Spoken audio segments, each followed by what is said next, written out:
Bem-vindos, meus irmãos, minhas irmãs, aqui do meu canal Padre Marcos dos Santos. Vamos estar, então, meditando a palavra do Senhor em preparação à quarta-feira de cinzas, à quaresma. Então, vou fazer a leitura do Evangelho, como é de costume, e a gente vai falar um pouquinho sobre a quaresma. Eu peço que vocês tenham paciência, que vocês deem os seus likes e também possam estar divulgando, o meu canal, nesse canal de evangelização. O Senhor esteja convosco, que está no meio de nós, proclamação do Santo Evangelho de nosso Senhor Jesus Cristo, segundo São Mateus. Glória a vós, Senhor. Naquele tempo disse Jesus aos seus discípulos: Ficai atentos para não praticar a vossa justiça na frente dos homens, para seres vistos por eles. Caso contrário, não recebereis a recompensa do vosso Pai que está nos céus. Por isso, quando deres esmola, não toques a trombeta diante de ti, como fazem os hipócritas nas sinagogas e nas ruas, para serem elogiados pelos homens. Em verdade vos digo, eles já receberam a sua recompensa. Ao contrário, quando deres esmola, que a tua mão esquerda não sabe o que faz a tua mão direita, de modo que a tua esmola fique oculta, e o teu Pai que vê oculto te recompensará. Quando orardes, não sejais como os hipócritas que gostam de rezar em pé nas sinagogas e nas esquinas da praça, para serem vistos pelos homens. Em verdade vos digo, eles já receberam a sua recompensa. Ao contrário, quando tu orares, entra no teu quarto, fecha a porta e reza ao teu Pai que está no oculto, e o teu Pai que vê o que está escondido te recompensará. Quando jejuardes, não fiqueis com o rosto triste nem como os hipócritas, eles desfigurando o rosto para que os homens vejam que estão jejuando. Em verdade vos digo, eles já receberam a sua recompensa. Tu, porém, quando jejuares, perfuma a tua cabeça e lava o teu rosto, para que os homens não vejam que tu estás jejuando, mas somente o teu Pai que está oculto, e o teu Pai que vê o que está escondido te recompensará. Palavra da salvação, glória a vós, Senhor. Te dará recompensa. Ave Maria, cheia de graça, o Senhor é convosco, bendita sois vós entre as mulheres, bendito o fruto do vosso ventre, Jesus. Santa Maria, Mãe de Deus, rogai por nós pecadores, agora e na hora de nossa morte. Amém. Meus irmãos, nós vamos começar quarta-feira agora, esse grande período forte de conversão, que a igreja chama de quaresma, que vem da palavra quadragésima, que oriunda, deriva da palavra 40, do número 40. Esses 40 dias que a igreja prepara os seus fiéis, isso desde épocas imemoriais, já no século IV, século III, século IV, depois de Cristo, em preparação para a Semana Santa, para a grande semana, a semana dos santos e tremendos mistérios, a semana do mistério pascal, da paixão, da morte, da ressurreição de nosso Senhor Jesus Cristo. Essa quaresma, esse período que começa na quarta-feira de cinzas e que vai terminar depois no Tríduo Pascal, no começo do Tríduo Pascal, na missa da Santa Ceia do Senhor, na Quinta-feira Santa. E durante esses 40 dias, o Senhor, por meio da sua igreja, convida a nós que somos seus filhos, filhos de Deus, filhos da igreja, a prepararmos o nosso coração para celebrarmos bem a paixão, a morte e a ressurreição. A paixão, a morte, a descida aos infernos e a ressurreição de nosso Senhor Jesus Cristo. Jesus, então, morrendo, derrota o pecado, Satanás, o inferno, ressuscitando dos mortos. Ele abre as comportas do céu para cada um de nós, dando-nos a possibilidade de sermos filhos de Deus, a possibilidade de nos santificarmos, de já vivermos aquilo que a teologia oriental, gosto muito, fala da teoses, a participação da vida divina dentro dos nossos corações. Dentro da Bíblia existe uma certa numerologia. Veja bem, eu não estou aqui falando de uma numerologia esotérica. O padre explica. É uma certa simbologia numérica, ok? Assim como o número 1 recorda a Deus, a divindade, a unicidade de Deus. Escuta Israel, o Senhor teu Deus. Escuta Israel, o Senhor teu Deus. O Senhor teu Deus é um. Chamai Israel Adonai Eloheinu Adonai Echad. O Senhor é um. Então, existe um só Deus. Então, a unidade e a unicidade de Deus. O número 2 recorda a dualidade, bem e mal, geralmente negro e branco. A dualidade, o bem e o mal. O número 2, a gente, céus e terra, recorda isso. O número 3 lembra a trindade, a trinitariedade divina. Então, adoramos um só Deus em 3 pessoas, o Pai, o Filho e o Espírito Santo. Tudo é dividido os três estados da água, né? Sólido, gasoso e líquido. A altura, profundidade e largura. Então, três, a trinitariedade divina, né? O Pai, o Filho e o Espírito Santo. Um só Deus em três pessoas. O quatro nos lembra uma visão cósmica, a dimensão cósmica. Quatro elementos, né? Podemos dizer fogo, água, terra e ar. Quatro, podemos dizer, estações do ano. Né? Então, primavera, verão, outono, inverno. Quatro dimensões de espaço, né? Leste, oeste, norte e sul. Então, quatro. E depois vai indo, né? Como a mil, que simboliza, por exemplo, a infinitude. Aqui tem uma expressão espanhola, diz mil graças, né? Mil graças significa assim, olha, eu sou grato a você, te agradeço eternamente, né? Mil graças, como se fossem mil obrigados na nossa língua portuguesa. O número 12 é o número da apostolicidade. O número 6, o número da imperfeição, tanto que tem Apocalipse, no capítulo 13, o número da besta, né? 666, que é o número do homem, o número imperfeito, o número da caducidade. Então, 3 vezes o anticristo vem trazer essa marca, essa besta que vem do mar, a simbologia de Apocalipse, traz a caducidade, traz a imperfeição. O homem ele é criatura de Deus, porém, por ser criatura, também é imperfeito. Então, 6, o homem foi criado no 6º dia da criação. Jesus no Sedime, no 6º dia da semana, que é a sexta-feira. O 7, que é o número da perfeição, 4 mais 3. E assim vai indo, né? O número 40, dentro da Bíblia, ele tem essa marca de troca, de câmbio, de troca de época. Então, é troca de época, é um giro nodal, um giro. Então, uma pessoa que está numa situação, ela muda para outra. Então, 40. Para dar um exemplo, né? Então, nós temos o dilúvio. Né? Chove durante 40 dias e 40 noites. E todo ser vivo acaba sendo morto. Com exceção, evidentemente, dos peixes. Né? Todo ser vivo acaba sendo morto, exceto Noé e os seus 3 filhos, Jafé, Sem e Cã, com suas respectivas mulheres. Depois nós temos o número 40, mais uma vez, por exemplo, quando Moisés perambula com o povo de Israel durante 40 anos. Durante 40 anos no deserto. O povo fica escravo no Egito há mais de 400. Os hebreus ficam escravos no Egito por mais de 400 anos. Então, 400 anos, 40 anos no deserto, ao número 40. Moisés sobe do Monte Sinai para receber das mãos de Deus a tábua da lei e ele fica 40 dias. Então, os judeus, nós pegamos o Talmud, os livros dos comentários rabínicos, tanto quanto também os livros, né, da mística judaica, como a Zohar, se eu não me engano, né, da Kabbalah, vem falar que Moisés ele atinge um nível como um nível angélico, como o nível dos anjos. Então, durante 40 dias, 40 noites, Moisés não come, não bebe, não dorme, até receber a lei de Deus, a Torá divina que vem das mãos do Senhor. 40 de novo vai aparecer quando? Vai aparecer, por exemplo, lá em Elias, quando Elias foge de Jezabel, ele vai caminhando 40 dias também até chegar no Monte Horebe. Nós vamos ter o número 40 de novo no profeta Jonas, um dos 12 profetas menores. Temos 4 grandes profetas na Bíblia, no Antigo Testamento, Daniel, Ezequiel, Jeremias e Isaías, e 12 chamados Dodecaprofeton, né? Os 12 profetas menores, dentre eles está o profeta Jonas, que prega durante 40 dias a conversão da grande cidade pecadora, capital da Síria, a cidade de Nínive. E todavia, nós sabemos pela Bíblia, pelo livro do profeta Jonas, que os ninivitas escutam a pregação dele. Então, 40.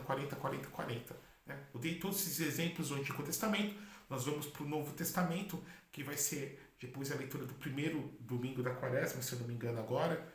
Depois o padre vai confirmar, que a gente vai fazendo essa reflexão de uma forma espontânea. Mas Jesus, depois de batizado por João Batista, cheio do Espírito Santo, ungido pelo Espírito Santo de uma forma completa, como nos lembra o Luiz Ladária, perdão, como nos lembra o grande cardeal Ladária, um cardeal espanhol, um escritor, se não me engano, acho que é Luiz Ladária, assim, Jesus cheio do Espírito Santo, com a sua carne ungida pelo Espírito Santo, esse cardeal que é expert em Santo Hilário de Poitiers. Então, Santo Hilário de Poitiers vem dizer que Jesus foi ungido plenamente e cheio do Espírito Santo, ele vai para o deserto, jejua durante 40 dias, 40 noites, recapitulando os 40 anos, os 40 anos que realmente Israel ficou perambulando no deserto até chegar na Terra Prometida. A grande diferença é que Israel caiu nas tentações da idolatria, nas tentações da murmuração, quando murmuraram por conta do maná, por conta depois dos cordonizes, caíram na tentação, reclamaram pela falta de água também. E Nosso Senhor não, ele vence a tentação, ele vence o maligno, ele vence Satanás. Durante essa época da quaresma, então, nós somos chamados de uma forma muito mais acelerada à nossa conversão. Essa palavra conversão tem dois sentidos aqui. O padre gosta de explicar direitinho. Aqui é mais do que uma homilia, é uma reflexão aprofundada. A palavra techuvá, do hebraico, que significa voltar o caminho, retornar o caminho do qual nós nos perdemos, e depois também a palavra metanoia, que significa mudança de mentalidade. Então é necessário termos uma mudança moral, uma mudança comportamental, o nosso modus operandi, mas também temos uma mudança de pensamento, uma mudança de mentalidade. E nós entramos então nessa batalha, porque nós cristãos, para nos salvarmos, nós entramos nessa batalha, nessa milícia de Deus contra os inimigos da nossa salvação, que são três. Como nos lembra os grandes santos, nós temos três grandes inimigos da nossa salvação. Temos a carne, o demônio e o mundo.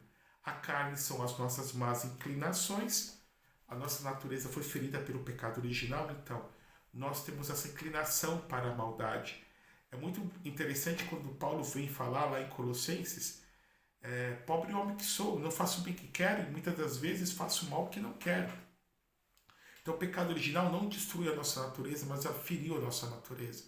Deus que havia criado o homem de uma forma organizada, com as faculdades da nossa alma de uma forma equilibrada, ou seja, a inteligência que entendendo, deseja e desejando, querendo, acaba tomando posse daquilo que é o bem logicamente adequado para si, do qual é a sensibilidade, que nós podemos ter prazer ou dor. Então, as três faculdades da alma, inteligência, vontade e sensibilidade. Com o pecado isso acabou se revertendo, tendo justamente a sensibilidade, a busca pelo prazer de uma forma como o carro locomotiva, né, da nossa vida, e aí essa busca acaba sofismando, acaba criando justificativas pela nossa razão, pela nossa inteligência, que foi empanada pelo pecado original, e a nossa vontade. Então, nós temos essa inclinação má, né? Devemos lutar contra as nossas paixões. São João vem dizer na sua primeira carta que tudo que há no mundo é concupiscência. Concupiscência é uma palavra latina que significa desejo, né? Desejo, uma inclinação. Foi traduzido do latim, lá da palavra grega epiomeia. Tudo que há no mundo é desejo da carne, ou cobiça da carne, cobiça do mundo, ou seja, as coisas, a carne, a busca do prazer, o comer, o beber, o sexo, o dormir, as coisas, o ter sempre mais, a riqueza, a avareza e a soberba da vida, o orgulho. Então, eu quero ser sempre protagonista de tudo que eu faço. Nós devemos lutar contra a nossa carne. Depois o demônio, que é o anjo decaído, ou seja, os demônios, os anjos decaídos que estão aí nos ares. Paulo vem nos dizer que devemos lutar em Efésios, ele fala, Efésios capítulo 5. Não é só contra a carne e o sangue, não é contra a carne e o sangue que lutamos, ou seja, os nossos inimigos exteriores, mas contra os principados e as potestades que estão nos ares, ou seja, os demônios que nos incitam a pecarmos para estar longe de Deus. E por fim, o mundo aqui, cosmos, não é enquanto humanidade, não é um mundo enquanto criação de Deus, enquanto, por exemplo, o planeta Terra, enquanto natureza, enquanto biomas ou um ecossistema. O mundo do qual nos fala a Bíblia, do qual nos fala São João, do qual nos fala Jesus, é essa sociedade que se rege por uma lógica contrária de Deus, que tem o príncipe do mundo, que é o demônio, como seu rei, e tem como regra o pecado, o egoísmo, essa sociedade, em que se rege por esses valores. Então é esse mundo no qual nós lutamos, e um mundo sempre mau, sempre podre, sempre egoísta, uma sociedade sempre imperfeita. Que nós temos a cultura de morte como a cultura prioritária neste mundo. 3 inimigos: nossa carne, o demônio, o mundo. E para que nós possamos lutar, armas nos são oferecidas: a oração, o jejum e a esmola. Agora há pouco Jesus falou nos evangelhos. Primeiramente, é necessário nós evitarmos toda a hipocrisia. Nós que somos religiosos sempre temos essa tentação de cairmos na hipocrisia, de sermos pessoas dissimuladas ou de fingirmos virtudes que não temos. A própria palavra hipócrita, hipocriteia, significa máscara, né? Depois traduzido do latim para persona, que nos lembra os teatros gregos, o teatro grego, e que nós tínhamos as duas modalidades da tragédia e da comédia, em que os atores trocavam as máscaras, ora por tragédia, rindo, chorando, né? Ora pela comédia, rindo. Nosso Senhor vem nos dizer que Deus vem nos tirar as máscaras e que devemos ser sinceros para com Deus. Aqui Jesus vem nos falar que quando orares, devemos orar só, não devemos orar para aparecer para os outros. Quando der esmola, que a sua mão direita faz, a sua esquerda não saiba. Quantas pessoas ajudam umas às outras e vai contar para a esposa, vai contar na roda de um amigo. A caridade deve ser escondida. E Nosso Senhor vem nos falar também depois do jejum. E por que dessa questão do jejum que deve ser feito escondido? E durante esse tempo quaresmal, somos chamados a oferecermos para o Senhor algum tipo de sacrifício. O jejum vem regular nossos instintos carnais. Os padres da igreja, principalmente os padres do deserto, diziam que muitos vícios, principalmente os vícios contra a pureza, os vícios sexuais, devem ser controlados pelo jejum da carne, né? Pelo jejum do estômago, pelo jejum mesmo, a abstinência da comida. Porque é um instinto muito forte dentro de nós de conservação e que nós buscamos nos alimentar não só para manter o nosso corpo, mas também por conta do prazer que a comida nos dá, né? Tanto que nós escolhemos essa comida e não escolhemos outra. Tanto também que a gula é um dos pecados capitais. Então, muitas das vezes, para eu controlar a minha sexualidade, eu tenho que controlar também o meu estômago. Então, gula e luxúria caminham juntos, como nos recordam os santos padres do deserto e também os grandes autores espirituais. É muito interessante, o padre volta para essa questão, que os animais, eles não têm essa regulação da sua vontade. Então o animal ele come, até ficar saciado e continua comendo mesmo depois de saciado, ou come até ficar saciado. Nós somos os únicos animais, evidentemente racionais, que conseguimos colocar freio na dimensão da comida. Durante esse tempo quaresmal, então você e eu são convidados a fazermos uma penitência, um propósito, e não contarmos para ninguém, ok? Faça uma penitência que você consiga cumprir. Não vai prometer alguma coisa exorbitante que depois você não vai conseguir cumprir. Então, de repente, você que fuma, durante 40 dias não fumar, ou toma sua cerveja, 40 dias não tomar sua cerveja, ou 40 dias não ver televisão, ou não tomar sua Coca-Cola, ou não tomar o seu Nescau, o seu achocolatado, ou não tomar café, e você vai oferecer para o Senhor. Claro que você vai perceber também que você vai ser tentado justamente a fazer aquilo que você prometeu que não iria fazer. Outra coisa muito importante é fazermos uma boa confissão, depois nos outros vídeos eu vou recordar, a fazermos a via sacra, a rezarmos o nosso rosário, a evitarmos a pecar. Durante as sextas-feiras, principalmente, fazermos a via sacra, recordando a paixão do Senhor, e a jejuarmos. E durante essa quarta-feira de cinzas, o sacerdote vai nos impor sobre a testa, sobre o topo da cabeça, sobre a cabeça cinzas, que lembra a penitência. Essas cinzas que são fruto dos ramos que foram queimados na Semana Santa do ano anterior. Então, da Semana Santa de 2022, o padre vai queimar para impor as cinzas no ano de 2023. E o padre vai dizer, lembra-te de que és pó e pode voltar, ou converte-te, crê no Evangelho, convertei-vos e crede no Evangelho. As cinzas, elas nos recordam a nossa transitoriedade. Nós vamos morrer. Aqui está a grande maldição, como consequência do pecado. Tu és pó e ao pó de voltar. E quando nós meditamos a nossa finitude, na nossa transitoriedade, meditamos a nossa caducidade, de que nós temos um tempo determinado e contado, que é o tempo dentro da história da nossa vida biológica, nós conseguimos redimensionar tudo. Redimensionar a nossa relação com Deus, redimensionar a nossa relação com o irmão e conosco mesmo. Se Deus me chama hoje, pela morte a si, para ser julgado por Ele, como eu estou? Estou com o coração puro? Estou com o coração limpo de todo rancor, de todo ressentimento, de toda mágoa? Bom, cabe a nós fazermos este exame de consciência, que Nossa Senhora ajude a cada um de nós a vivermos bem essa Santa Quaresma. Em nome do Pai, do Filho e do Espírito Santo. Amém.